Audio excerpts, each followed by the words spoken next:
ഓം നമഃശിവായ. ജ്യോതിഷ രത്നം ചാനലിലേക്ക് ഏവർക്കും സ്വാഗതം.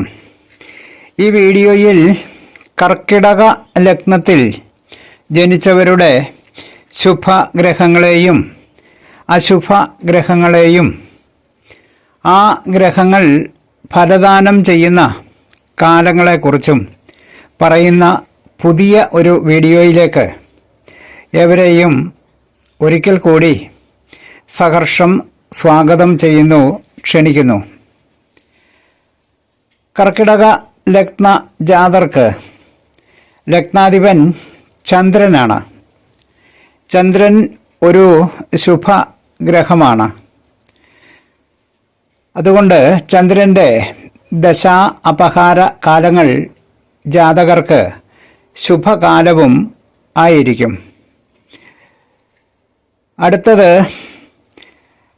കർക്കിടക ലഗ്നജാതർക്ക് രണ്ടാം ഭാവം ചിങ്ങം രാശിയും അതിൻ്റെ അധിപൻ സൂര്യനുമാണ്.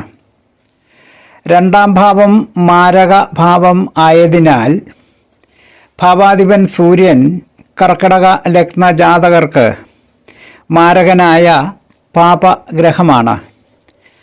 അതിനാൽ സൂര്യദശാകാലവും സൂര്യ അപഹാരകാലങ്ങളും ജാതകർക്ക് ദോഷാനുഭവങ്ങൾ പ്രദാനം ചെയ്യുന്ന കാലമായിരിക്കും.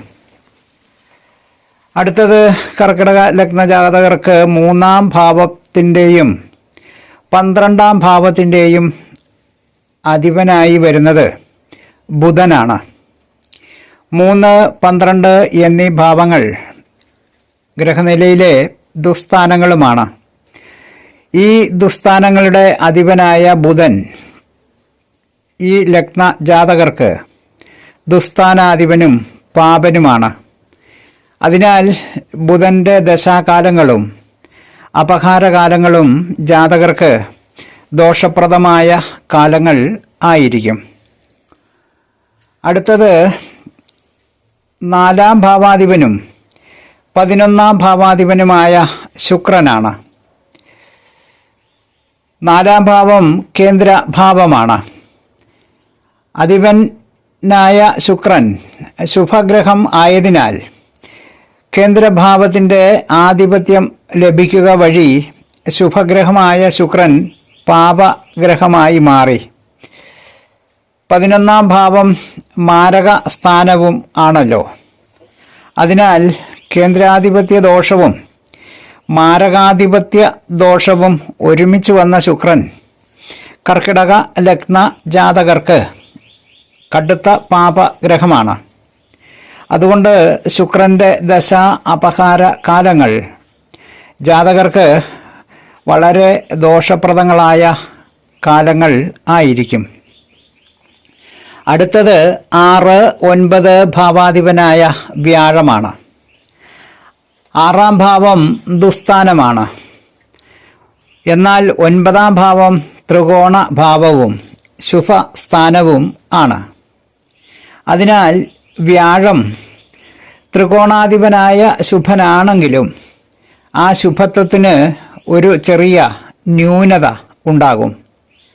അതുകൊണ്ട് വ്യാഴത്തിൻ്റെ ദശാ അപഹാര കാലങ്ങളിൽ ജാതകന് ശുഭങ്ങളും അശുഭങ്ങളും സമ്മിശ്രമായി അനുഭവിക്കുവാൻ ഉള്ള യോഗമായിരിക്കും ഉണ്ടാകുക.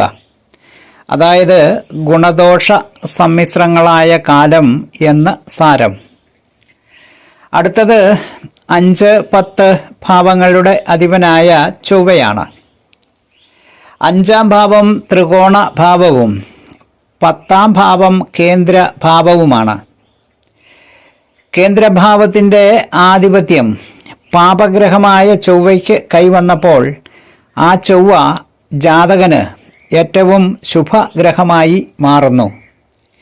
തന്നെയുമല്ല, ഒരു ഗ്രഹത്തിന് തന്നെ ത്രികോണ ഭാവവും കേന്ദ്രാധിപത്യവും ലഭിക്കുമ്പോൾ ആ ഗ്രഹം ജാതകന് രാജയോഗ കാരകനായ ഗ്രഹമാണ്. അതുകൊണ്ട് കർക്കിടക ലഗ്ന ജാതകർക്ക് 5, 10 ഭാവാധിപനായ ചൊവ്വ ഏറ്റവും ശുഭനായ ശുഭഗ്രഹം തന്നെയാണ്. അതുകൊണ്ട് ചൊവ്വയുടെ ദശ അപഹാര കാലങ്ങൾ ജാതകന് ഏറ്റവും ശുഭത്വം നിറഞ്ഞ കാലമായിരിക്കും. അടുത്തത് 7, 8 ഭാവാധിപനായ ശനിയാണ്.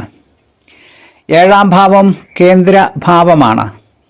ഈ ഭാവത്തിൻ്റെ ആധിപത്യം ശനിക്ക് ലഭിക്കുമ്പോൾ പാപഗ്രഹമായ ശനി ശുഭഗ്രഹമായി മാറുന്നു. എന്നാൽ 8ാം ഭാവം, അതായത് അഷ്ടമഭാവം, നാശഭാവം ആയതിനാൽ ദുസ്ഥാനമാണ്. ഈ സ്ഥാനത്തിൻ്റെ ആധിപത്യം ശനിക്ക് ലഭിക്കുമ്പോൾ ശനി അശുഭഗ്രഹവും ആകുന്നു. ഒരു ഗ്രഹത്തിന് തന്നെ ശുഭത്വവും അശുഭത്വവും വന്നു ചേരുമ്പോൾ ആ ഗ്രഹത്തെ സമഫലദായകൻ എന്ന് പറയാം. അതായത് ശുഭ അശുഭ സമത്വം ആയിരിക്കും ഫലം ആകുന്നത്. അതുകൊണ്ട് ശനിയുടെ ദശ അപഹാര കാലങ്ങൾ ജാതകർക്ക് ഗുണദോഷ സമ്മിശ്രങ്ങളായ കാലം ആയിരിക്കും. മേൽ പറഞ്ഞവയാണ് കർക്കിടക ലഗ്ന ജാതകരുടെ ശുഭഗ്രഹങ്ങളും അശുഭഗ്രഹങ്ങളും അവ പ്രദാനം ചെയ്യുന്ന ഗുണദോഷ ഫലങ്ങളും. വീഡിയോ ശ്രദ്ധിച്ച എല്ലാവർക്കും നന്ദി, നമസ്കാരം. തലക്കുറി, ജാതകം, വിവാഹ പൊരുത്തം, മുഹൂർത്തം, പ്രശ്നം തുടങ്ങിയ ജ്യോതിഷ സംബന്ധമായ എല്ലാവിധ സേവനങ്ങൾക്കും 9625232894 എന്ന ഫോൺ നമ്പറോ വാട്സപ്പിലോ ബന്ധപ്പെടാവുന്നതാണ്. സ്നേഹപൂർവം മോഹനൻ ജ്യോത്സ്യർ, ജ്യോതിഷ ആചാര്യ. ഓം നമഃ ശിവായ.